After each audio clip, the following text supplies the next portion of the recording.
Monday नाइट्रा के review वाले brand new episode में आप सब लोगों का वेलकम है। इस एपिसोड में हम बात करेंगे आज के मंडे नाइट्रा के एडिशन के बारे में, जिसके स्टार्टिंग में हमें जॉन सीना और कोडी रोड आमने सामने देखने को मिले। शो के मेन इवेंट के अंदर ब्रॉन ब्रेकर को बुरी तरीके से पेल दिया जजमेंट डे ने, साथ ही में पेंटा को भी लपेटा, साथ ही में सीएम पंक ने भी कह दिया कि मैं रिटायर करने वाला हूँ। रोमन रेंज और सेथ रॉलिंस दोनों को, साथ ही में चैट गेबल की जगह एक कोई और लड़ने के लिए आया। जिमी ऊसो ने जापड़ लगा दिया गुंतर को, साथ ही में ईयू स्काई, बियांका ब्लेयर और रिया रिप्ली के बीच में हमें ब्रॉल भी देखने को मिला और भी चीजें हुई। तो वीडियो काफी इंटरेस्टिंग होने वाली है, एंड तक देखिए। अगर पसंद आए तो वीडियो को लाइक करें, शेयर करें और फर्स्ट टाइम विजिटर चैनल को जरूर से सब्सक्राइब करें। तो इंट्रो के बाद विदाउट वेस्टिंग ज्यादा time, let's begin this video.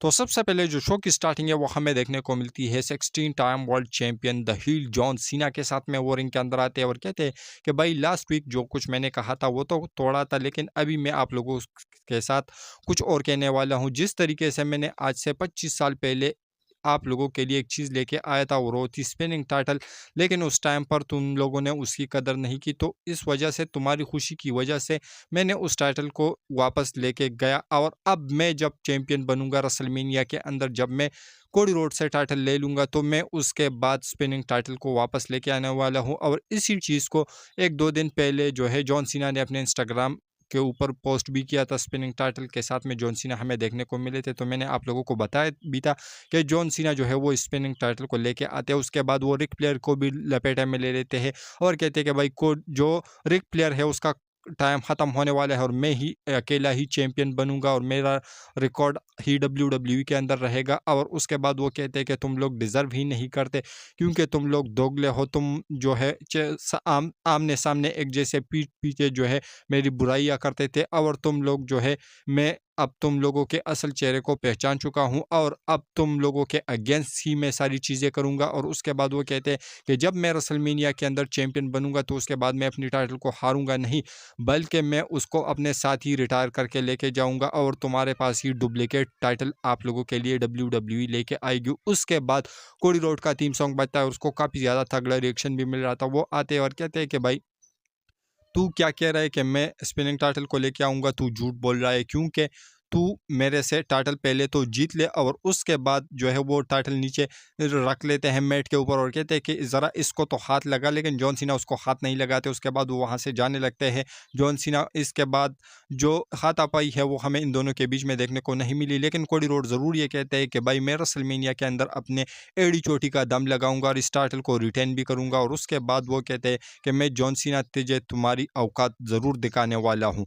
और इसी के साथ एक इंटेंस प्रोमो एक बार फिर से जॉन सीना और कोडी रोड के बीच में एंड हुआ, लेकिन वैसा कुछ खास हमें कुछ देखने को मिला नहीं। लेकिन जॉन सीना रिंग को छोड़कर चले जाते हैं। उसके बाद कोडी रोड कुछ बोलते हैं, तो ऐसा लग रहा है कि WWE इन दोनों को अभी आमने सामने लाने से थोड़ी सी जो है हिचकिचा रही है कि जब ये दोनों एक दूसरे के सामने आएंगे तो तभी मज़ा आएगा। जब एक लाइन जॉन सीना बोलेंगे, एक कोडी रोड बोलेंगे, तो तभी मज़ा आएगा। लेकिन इसके बाद जो नेक्स्ट चीज़ हमें शो के ऊपर देखने को मिली वो था टैग टीम में, जहां पर जे ऊसो जिमी ऊसो पेश कर रहे थे ग्रेसन वॉलर ऑस्टिन थ्योरी को। मैच काफ़ी कमाल का था, काफ़ी ज़बरदस्त था। इस मैच के अंदर स्पेयर के साथ जे ऊसो विक्ट्री अर्न कर लेते हैं। उसके बाद वही हमेशा का रोना रहता है गुंतर, वो आते हैं, अटैक करते हैं जे ऊसो के ऊपर बुरी तरीके से। उसके बाद फाइट बैक करने की कोशिश करते हैं जे ऊसो, लेकिन स्टील चेयर लेके आते हैं जिमी ऊसो, वो भगा देते हैं गुंतर को। तो पता नहीं कि जे ऊसो जिमी ऊसो का जो है क्या सीन होगा, जे ऊसो गुंतर का क्या सीन होगा। लेकिन उसके बाद बैक स्टेज में जिमी ऊसो एक जापड़ लगा देते हैं गुंतर को। उसके बाद इन दोनों का अगले वीक के लिए मैच भी कंफर्म हुआ। तो पता नहीं कि WWE गुंतर को क्यों इतना लल्लू पच्चू दिखा रही है। तो आप लोग इसके बारे में क्या कहोगे। लेकिन इसके बाद जो नेक्स्ट चीज़ हमें शो के ऊपर देखने को मिली वो था ड्रैगन ली और चैट गैबल के बीच में मैच। लेकिन मैच से पहले चैट गैबल अपनी एक जो मेडिकली चिट्ठी है वो लेके आते हैं और कहते हैं कि मैं मेडिकली क्लियर नहीं हूँ, तो इस वजह से मेरी जगह कोई और लेगा। और उसके बाद एडम पेयर उस चीज़ को कंफर्म भी करते हैं, जो कि आगे बाद में मैच होता है। लेकिन इसके बाद जो नेक्स्ट मैच हमें शो के ऊपर देखने को मिला वो था लायरा वल्केरिया और राकेल रोड्रिगेज के बीच में आईसी टाइटल के लिए मैच। मैच काफ़ी कमाल का था, काफ़ी ज़बरदस्त। और उस मैच के अंदर लायरा वल्केरिया जो है वो रोल अप के जरिए से विक्ट्री अर्न कर लेती है। और उसके बाद लिव मॉर्गन और राकेल जो है उसके ऊपर अटैक कर देती है, लेकिन बेली आती है और लायरा वल्केरिया को सेव कर लेती है यहाँ पर। तो बेली और लायरा वल्केरिया का मैच ही हमें रेसलमेनिया के अंदर देखने को मिलने वाला है। इसी की तरफ ही WWE बिल्ड कर रही है। लेकिन इसके बाद जो नेक्स्ट चीज़ हमें शो के ऊपर देखने को मिली, वो था एडम पेयर्स का रिंग के अंदर आना। एडम पेयर्स रिंग के अंदर आते हैं और कहते हैं कि भाई रिया रिप्ली ने धोखे से साइन किया है और मेरा आखिरी फैसला यही है कि मैच सिंगल्स ही होगा और वो भी ईयू स्काई और बियांका ब्लेयर का ही होगा। रिया रिप्ली का साइन बिल्कुल भी नहीं माना जाएगा क्योंकि मैं ही जनरल मैनेजर हूँ, मैं जो कहूँगा वही होगा। उसके बाद ईयू स्काई आती है और कहती है कि मैं चैंपियन हूँ, मेरी बात मानोगे तुम लोग, और ये लोग मेरी डिसरिस्पेक्ट करते हैं। उसके बाद बियांका ब्लेयर आती है और कहती है कि रिया रिप्ली डिजर्व बिल्कुल भी नहीं करती रेसलमेनिया के अंदर। उसके बाद रिया रिप्ली आती है और कहती है कि मुझे अभी तक रीमैच नहीं मिला है, तो इस वजह से मैं चाहती हूँ कि मुझे रीमैच मिले और वो भी रेसलमेनिया के अंदर। लेकिन एडम पेयर्स कहते हैं कि तुझे रीमैच दे दिया और वो भी अगले वीक के लिए। तो अगले वीक के लिए रिया रिप्ली और ईयो स्काई का मैच जो है वो कंफर्म हो गया। और उसके बाद ये भी हमें पता चला कि यहाँ पर एक स्पेशल गेस्ट रेफरी भी होने वाला है और साथ ही में बियांका ब्लेयर रिंग साइड से बैन होगी। उसके बाद रिया रिप्ली जो है वो ईयो स्काई को धक्का देती है और उसके बाद इन तीनों के बीच में बसड़ शुरू हो जाती है और एंड में स्टैंड टॉल जो है वो बियांका ब्लेयर ही करती है इन दोनों को भगाकर। तो जो इन तीनों की स्टोरी लाइन है वो भी काफ़ी सही चल रही है। लेकिन इसके बाद जो नेक्स्ट चीज़ हमें शो के ऊपर देखने को मिली, वो था पेंटा का वरगलाना। जो डॉम डॉम है वो पेंटा को वरगलाते और कहते हैं कि भाई तू हमारे जजमेंट डे के अंदर आ जा, और अगर तू हमारे जजमेंट डे को ज्वाइन करेगा तो हम तुम्हारी हेल्प करेंगे और तू मेन इवेंट के अंदर चैंपियन भी बन जाएगा, क्योंकि मेन इवेंट के अंदर पेंटा और ब्रॉन ब्रेकर का आईसी टाइटल के लिए मैच होने वाला था। तो यहाँ पर जो पेंटा है वो मानते नहीं है। लेकिन इसके बाद जो नेक्स्ट चीज़ हमें शो के ऊपर देखने को मिली, वो था न्यू डे का सेगमेंट, जहां पर वो न्यू डे वाले आते और कहते हैं कि भाई हमें रेसलमेनिया के अंदर जाएंगे और वहां पर टैग टीम टाइटल के लिए लड़ेंगे। लेकिन एडम पेयर्स कहते हैं कि भाई ऐसा नहीं होता, क्योंकि तुमको अगले वीक जो है नंबर 1 कंटेंडरशिप मैच मिलेगा और उसके अंदर अगर तुम जीतोगे तो तभी तुम्हें टाइटल के लिए मौका मिलेगा, और वो भी रेसलमेनिया के अंदर। तो ऐसा लग रहा है कि न्यू डे वाले ही रेसलमेनिया के अंदर जाने वाले हैं। लेकिन इसके बाद जो नेक्स्ट चीज़ हमें शो के ऊपर देखने को मिली, वो था चैट गैबल का रिप्लेसमेंट, जो कि मास्क में एक बंदा आता है और वो ड्रैगन ली को पेश करता है। मैच काफ़ी कमाल का होता है, काफ़ी ज़बरदस्त होता है। और इसमें जो चैट गैबल के रिप्लेसमेंट के तौर पर वो बंदा आता है, तो वो बिल्कुल चैट गैबल की तरह ही मॉब सेट्स लगाते हैं और इसी तरीके से उन्होंने इस मैच के अंदर ड्रैगन ली को भी हरा दिया। तो पता नहीं कि चैट गैबल की स्टोरी लाइन के अंदर WWE क्या ट्विस्ट एंड टर्न लेके आ सकती है, और पता नहीं कि यह बंदा कौन है। तो आप लोगों को क्या ख्याल में यह बंदा कौन है? लेकिन ड्रैगन ली को हरा चुके हैं इस मैच के अंदर।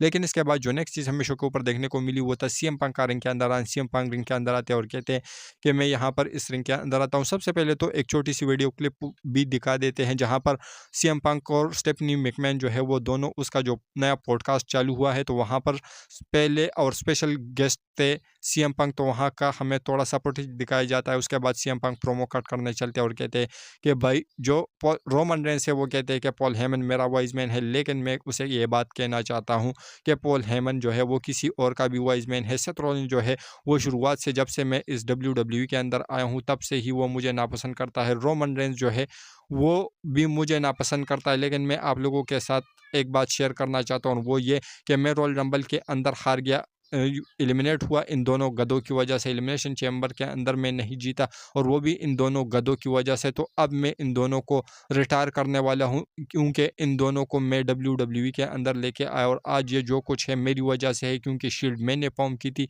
और उसके बाद जो सीएम पंक है वो कहते हैं कि मैं इन दोनों का बोरिया बिस्तरा बांधने वाला हूँ और इसको WWE से रिटायर करने वाला हूँ रेसलमेनिया के अंदर। और उसके बाद वो माइक ड्रॉप करके वहाँ से चले जाते हैं। तो सीएम पंक का एक इंटेंस प्रोमो हमें देखने को मिला।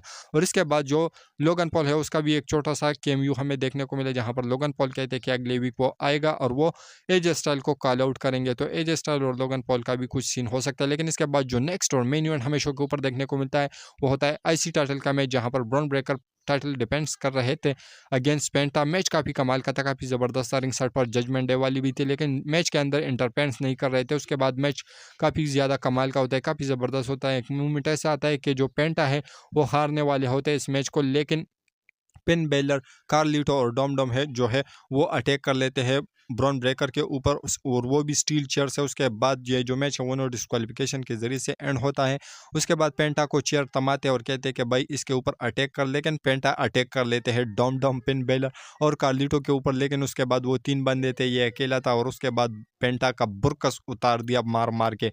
तो इसी तरीके से जो है ब्रॉल में जो मंडे नाइट रॉ का एंडिंग है वो हमें देखने को मिले। तो आप लोगों को आज का मंडे नाइट रॉ कैसा लगा? वेल, इसके रिगार्डिंग अपना नीचे कमेंट सेक्शन में ज़रूर दीजिए। और हमारे जो आज की वीडियो तो यहीं तक की थी। अगर पसंद आए तो वीडियो को लाइक करें, शेयर करें और फर्स्ट टाइम चैनल को ज़रूर से सब्सक्राइब करें, क्योंकि आप लोगों को हमेशा ऐसी इंटरेस्टिंग और लेटेस्ट वीडियोज़ देखने को मिलती रहती है। तो मिलते हैं नेक्स्ट और काफ़ी ज़्यादा इंटरेस्टिंग वीडियो के अंदर। तो until that time, see you and good bye.